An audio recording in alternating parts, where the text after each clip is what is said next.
राज्याचे कृषी मंत्री ॲडव्होकेट माणिकराव कोकाटे यांनी प्रशिक्षित कृषी निविष्ठा विक्रेत्यांनी कृषी तंत्रज्ञानाचा प्रसार करून शेतकऱ्यांना गुणवत्तापूर्ण बियाणे, खते, कीटकनाशके पुरवावीत आणि योग्य मार्गदर्शन करावे असे सांगितले।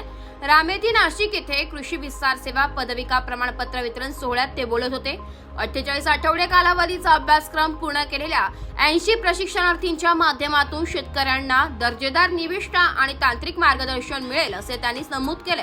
राज्य शासन प्रयोगशील शेतकऱ्यांसाठी हॅकेथॉन स्पर्धा आणि उत्कृष्ट कृषी सेवा केंद्राचा सन्मान करण्याची योजना राबवणार, तसेच AI तंत्रज्ञानाद्वारे कृषी क्षेत्राचा विकास करण्याचा प्रयत्न केला जाते। देसी अभ्यासक्रम अंतर्गत महाराष्ट्रात 127 कृषी सेवा केंद्र चालकांना प्रशिक्षित करण्यात आले असून हा अभ्यासक्रम वनामती नागपूर संस्थेमार्फत राबवला जात असल्याची माहिती देण्यात आली आहे। ब्युरो रिपोर्ट, नाशिक लोकशाही न्यूज, नाशिक।